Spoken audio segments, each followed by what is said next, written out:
Hi, everyone. I'm Bruce Parker, real estate mentor, educator, licensed real estate broker, and director of Best School of Real Estate. Who can do an appraisal? A real appraisal can only be done by a licensed appraiser. As salespeople or brokers, what can we do?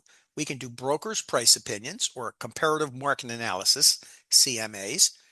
But somewhere in the body of those reports, we must have some statement that says, hey guys, this is not an appraisal because an appraisal can only be done by a licensed appraiser. So where do you need a certified licensed appraiser? If you're doing a tax lien, a tax appeal, and you're using appraised value as your evidence, you have to have a certified appraiser. If you're going to get a loan from a lender, the lender wants a certified appraiser to do the appraisal because that helps them create a loan to value ratio, the loan amount divided by the sales price or the appraised value, whichever is lower. Why do we do these? So we can tell people what to put their house on the market for or how much they should offer on their house. So here's a house in a development. This is in Woodbridge. What would be the most relevant way to come up with a value for this house? It would be by the comparable sales method. Here's a church in Mattawan. What would be the most relevant way to come up with a value for a church in Mattawan? We would do the cost approach. Here's an apartment building in South River. What would be the most appropriate way to do a valuation of an apartment building in South River? By the income approach. We add up all the rents for all those apartments. We figure out how many of those apartments are vacant and nobody's paying rent during the year. We subtract the expenses the landlord has, like maybe cutting the lawn, maybe he pays the water bill, and then we divide that by the cap rate, and that gives us our value of our apartment building. So the way we find the value of an apartment building is by value by income. And again, that BPO I did before is not an appraisal. Only a licensed appraiser can do an appraisal. However, the information is in much the same format as a formal appraisal. And these appraisals are opinions of value. They're very crucial in deals because people are pushing the limit of what they can borrow. On this property in East Brunswick that we've got multiple offers on and we're $60,000 above full price, we're asking buyers to say, I don't care what it appraises for, I'm going to buy it anyway. Because what it appraises for affects whether they can get their mortgage or not, or how much extra money they have to bring to closing. So we're asking buyers to waive their appraisal. And if they want to be selected as the winning bidder, they have to say, we don't care what it appraises for, I'll buy it anyway.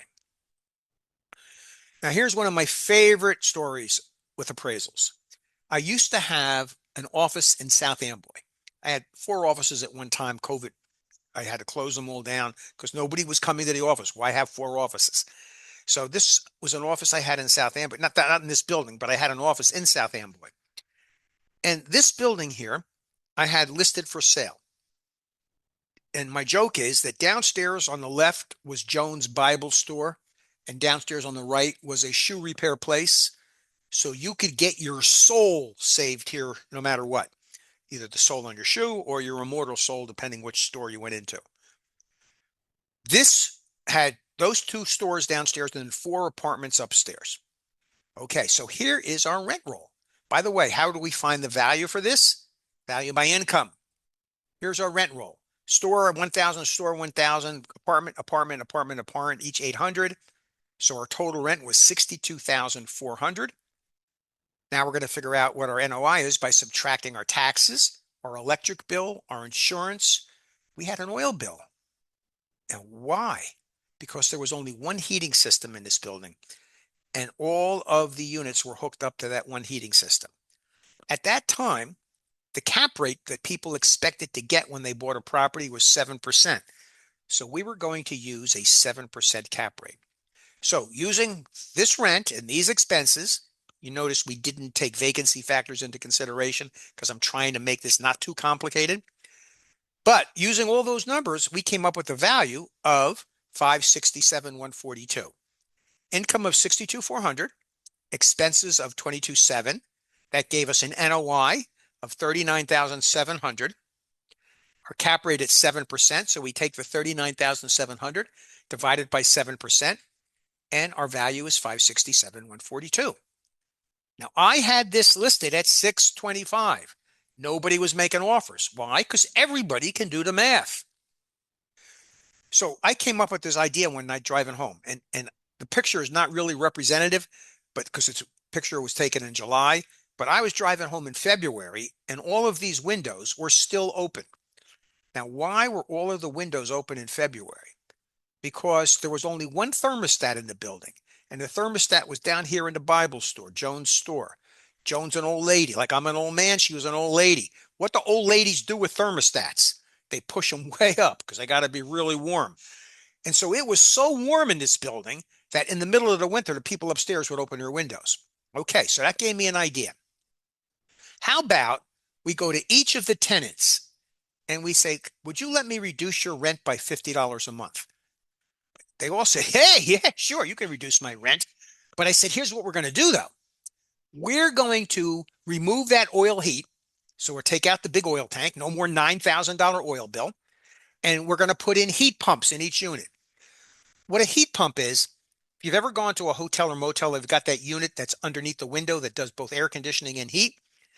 And Governor Murphy, by the way, said we're all going to have heat pumps by 2030. Heat pumps suck right now. Their technology isn't good enough to do the really hot temperatures in New Jersey or the really cold.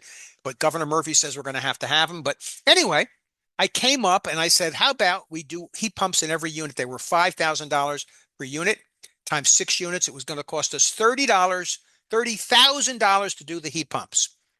So I got the plans written up for the heat pumps. I got the tenants agreeing to reduce their rent.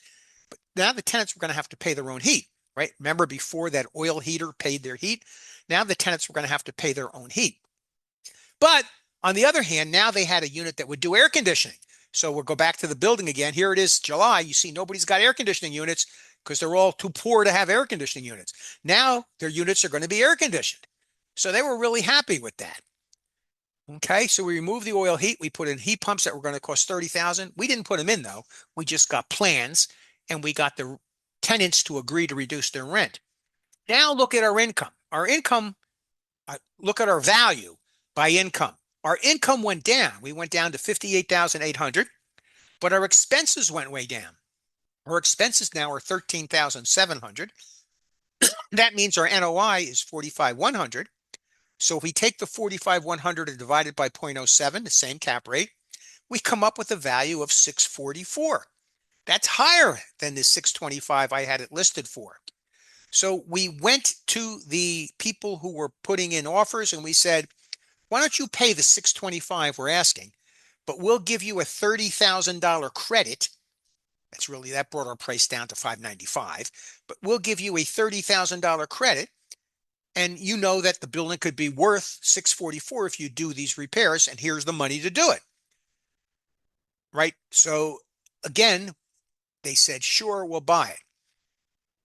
The end of the story is they never used that $30,000 to do those things. So it still has an oil heater in it, and it's still, the tenants are still paying their original rent, and the building is still only worth $567.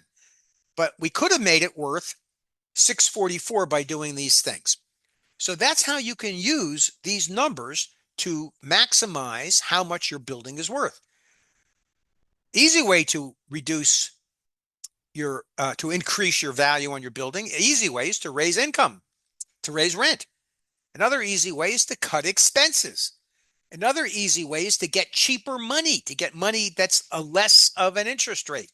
That increases the value on your building. So big considerations in terms of how you're going to calculate what the value of a building is.